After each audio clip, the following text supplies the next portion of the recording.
Hi hello दोस्तों। अगर आप क्लास 10th में पास मार्किंग लाना चाहते हो, अब तक आपने कुछ भी याद नहीं किया, तो ये वीडियो आपके लिए बहुत इम्पोर्टेंट है। आज हम कराएंगे 10 एमसीक्यू टाइप ऐसे क्वेश्चन, और ये 10 एमसीक्यू ऐसे हैं जो एग्जाम में बार बार पूछे जाते हैं। वीडियो को एंड तक देखना, क्योंकि आखिरी एमसीक्यू 90% गलत कर देते हैं स्टूडेंट।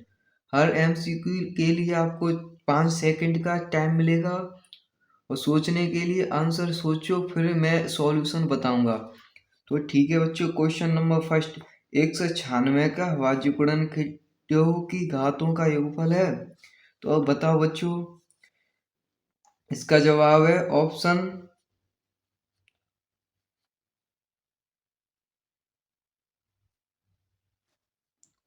कितना है बच्चों? 4। कैसे? 196 के अभाज्य गुणनखंड होते हैं बच्चों 2 गुणा 7 तो 2 की घात हम ऐसे लिख सकते हैं, 2 की घात 2 गुणा 7 की घात 2।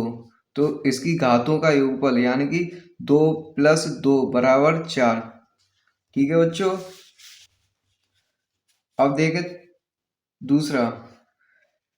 निम्नलिखित आकृति में बहुपद px का आलेख दिया गया है। तो बहुपद में शून्यकों की संख्या बच्चों 1 2 3 0 क्या होगी? सोचो बच्चों, इसका ऑप्शन सोचो बच्चों। इसका जवाब है ऑप्शन 2, 1 और 2 बच्चों। ठीक है बच्चों। Question number 3। किसी समांतर श्रेणी के प्रथम पद ए, सारवंत्र डी व अंतिम पद एल है, तो nवे पदों का योग। फिर द्वारा से किसी समांतर श्रेणी का प्रथम पद ए है बच्चों, ठीक है, सारवंत्र डी है, वह अंतिम पद एल है, तो n पदों का योग क्या होगा? Option A, option 2, option 3, option 4। तो इसका बच्चों जवाब है option 4, option 4, n/2 a + l, क्योंकि यह सिंपल सूत्र है बच्चों। Question number 4। यदि आकृति में DE समांतर BC है, DE समांतर BC है, तो option A, option 2, option 3, option 4 इसमें से क्या होगा बच्चों? सोचो। इसका जवाब है ऑप्शन 4, उपयुक्त सभी।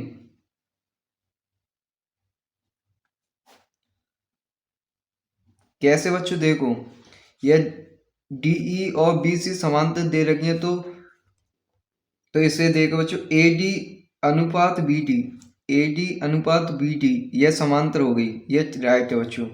और AE अनुपात EC, AE अनुपात EC यह भी समांतर है। इस ऑप्शन 2 में देखें बच्चों, AD और AB, AD यानी कि और पूरी AB, तो ये भी अनुपात बन रहे हैं। इसमें देखें AE और AC ये भी अनुपात बन रहे हैं, यानी कि समांतर की स्थिति में आ रहे हैं। VD/AB, VD/AB यह भी अनुपात में आ रहे हैं। CE/AC, CE/AC तो यह भी अनुपात क्या है? तो उपयुक्त सभी आंसर है इसका बच्चों। Question number 5। बिंदु P कोष्टक 5, -4 की x अक्ष से दूरी है। बताओ बच्चों। इसका option A, option 2, option 3, option 4 बताओ, इनमें से क्या है बच्चों? तो इसका जवाब है ऑप्शन, सोचो बच्चों, इसका जवाब है ऑप्शन 4, ऑप्शन 3, आंसर 4। क्योंकि बच्चों एक्स अक्ष से किसी भी बिंदु की दूरी उसके बाई निर्देशांक का परिणाम होता है, यानी कि मैं एक्स अक्ष से दूरी इसके बाई निर्देशांक का परिणाम होता है, यानी कि -4 का परिणाम होगा बच्चों 4। तो इसका राइट आंसर है ऑप्शन 3। Option 3 answer 4। ठीक है बच्चों। अब देखें बच्चों क्वेश्चन 6। दिए गए समकोण त्रिभुज में cos c का मान है, यानी कि इसमें cos c का मान पूछा है। तो इसका option A, option 2, option 3, option 4 बताओ इसमें से क्या आंसर है बच्चों। इसका जवाब है ऑप्शन फर्स्ट 5/13। क्योंकि बच्चों cos c का मान पूछा है, तो cos c यानी कि ये एंगल हो गया, इसके सामने लंब, ये आधार। तो लंब आधार यानी कि हमें पूछा है cos c, तो इसका होता है आधार बट्टे कर्ण। तो आधार 5 और कर्ण 3, तो इसका 5/3 आंसर है बच्चों। अभी तक एमसीक्यू जितने हुए हैं वो एग्जाम के लिए बेसिक थे। अब आने वाले एमसीक्यू थोड़े ट्रिकी होंगे, इसलिए वीडियो स्किप मत करना। Question number 7। बच्चों धरती पर एक मीनार ऊर्ध्वाधर खड़ी है, यानी कि धरती पर एक मीनार है, वो ऊर्ध्वाधर खड़ी है। तो धरती के एक बिंदु से, जो मीनार के पाद बिंदु से, यानी कि जो मीनार है उसके पाद बिंदु से एक बिंदु, यानी कि एक बिंदु यह मान लिया हमने, तो इसके पाद बिंदु से 15 मीटर दूर है। कितनी बच्चों? 15 मीटर दूर है। तो मीनार के शिखर का उन्नयन कोण 60 डिग्री है। इसका उन्नयन कोण है 60 डिग्री का बच्चों। तो मीनार की ऊंचाई ज्ञात करनी है, तो बताओ बच्चों ऊंचाई क्या होगी।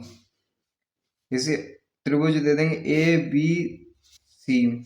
बताओ option A, option 2, option 3, option 4 बताओ बच्चों इसमें से क्या आंसर है। बताओ बच्चों इसका जवाब है ऑप्शन सेकंड 15√3 मीटर। क्योंकि बच्चों देखो उसने यह उन्नयन कोण दे रखा है 60 डिग्री, तो इसके सामने का जस्ट लंब, और ये आधार हो गया बच्चों। तो लंब बटा आधार होता है टेन थीटा। टेन थीटा बनाने लंब बटा आधार। तो टेन थीटा कितना दे रखा है उसने, थीटा का मान 60 डिग्री। तो टेन 60 डिग्री बराबर एल, यानी कि एच हाइट, और आधार दे रखा है उसने 15। तो बच्चों देखो टेन 60 का मान होता है √3 बराबर h/15। इसके नीचे हम 1 मान ले तो इसका कैंची गुणा कर देंगे, तो h बराबर 15√3 आंसर होता है बच्चों। तो इसका ऑप्शन 3, ऑप्शन सेकंड आंसर ठीक है।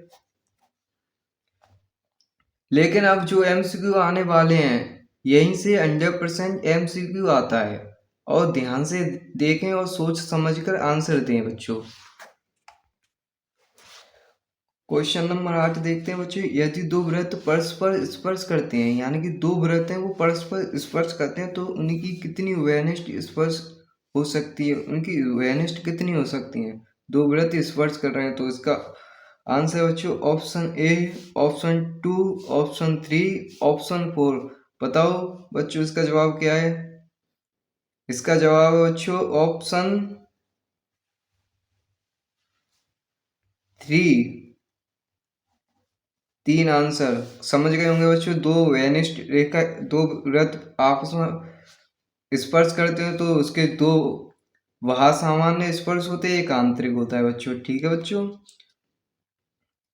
यह लास्ट एमसीक्यू बोर्ड एग्जाम में आने वाले हैं, ये लास्ट वाले, तो वीडियो स्किप ना करना। और ज़्यादातर स्टूडेंट 99% यहीं पर गलती करते हैं, चाहे वो टॉपर हो चाहे कैसा भी बच्चा हो। तो वीडियो स्किप मत करना और इम्पोर्टेंट दो।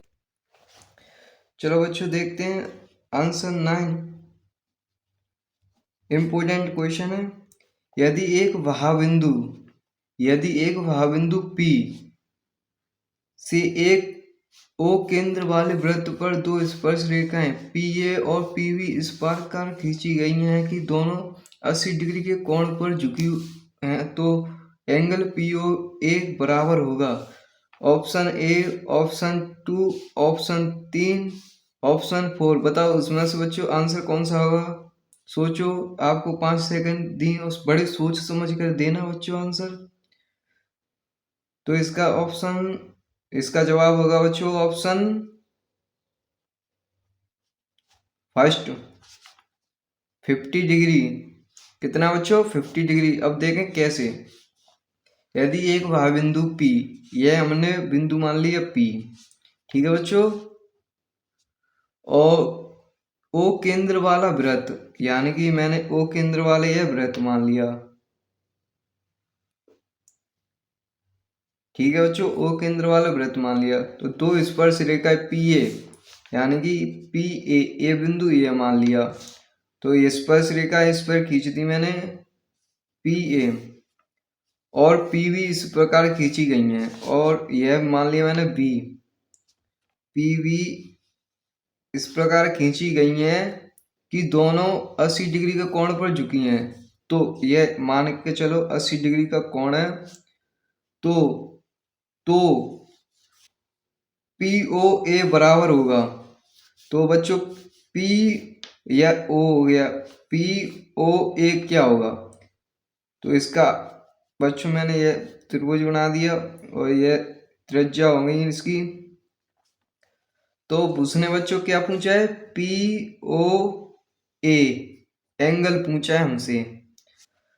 तो देखें बच्चों, मैंने इसके आधे कर दिए, तो यह हो गया 40 डिग्री का, और यह एंगल उसने पूछा है हमसे, और यह 90 डिग्री का। तो देखें बच्चों, हमारे पास त्रिभुज का योग लगा देंगे इसमें। तो POA angle plus POA angle और OAP angle, OAP plus APO angle APO बराबर 180 डिग्री। तो बच्चों उसने POA पूछा है, और OAP ये 90 डिग्री का होगा बच्चों, प्लस APO ये इसका 80 का आधा 40 बराबर 180 डिग्री। तो बच्चों इन्हें जोड़ेंगे 90 और 130, तो एंगल POA प्लस 130 डिग्री बराबर 180। तो एंगल POA बराबर 180 डिग्री माइनस 130 डिग्री बराबर बच्चों 50 डिग्री। इसका ऑप्शन फर्स्ट राइट है, 50 डिग्री। चलो बच्चों क्वेश्चन नंबर 10 देखते हैं। वृत्त के चतुर्थांश का परिमाप क्या होगा। उसने वृत्त का चतुर्थांश का परिमाप पूछा है, यानी कि क्या होगा। यदि वृत्त की त्रिज्या r है, तो इसमें से ऑप्शन ए बताओ बच्चों, ऑप्शन 2, ऑप्शन 3, ऑप्शन 4, बताओ इसमें से कौन सा राइट है बच्चों। आंसर सोच समझ कर देना, ठीक है बच्चों। तो इसका जवाब है option 4, pi are plus 4r/2। कैसे बच्चों, देखें, वृत्त के चतुर्थांश का परिमाप क्या होगा। उसने परिमाप पूछा है वृत्त, यानी कि यह वृत्त हो गया, इसमें चतुर्थांश हो गए 4, 1 2 3 4। तो उसने एक चतुर्थांश पूछा है, इसका परिमाप क्या होगा। तो हम क्या करेंगे बच्चों, तो यहाँ पर लिखेंगे हम चतुर्थांश का परिमाप, यानी कि चतुर्थांश का परिमाप, यानी कि पूरे चतुर्थांश का परिमाप लिखेंगे। तो चतुर्थांश की लंबाई प्लस 2 त्रिज्या, यह पूरे का लिख गया बच्चों। तो हमारे पास हमें जानते हैं कि वृत्त का परिमाप कितना होता है। पूरे वृत्त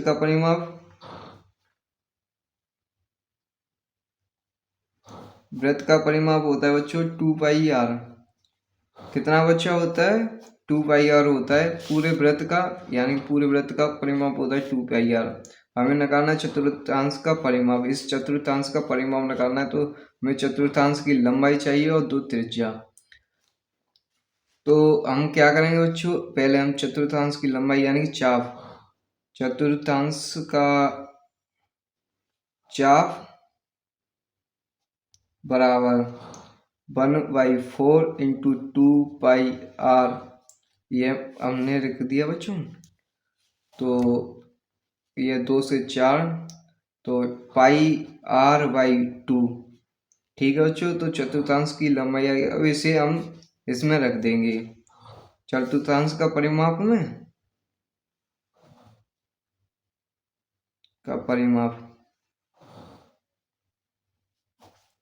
तो बराबर 5r/2 प्लस 2r,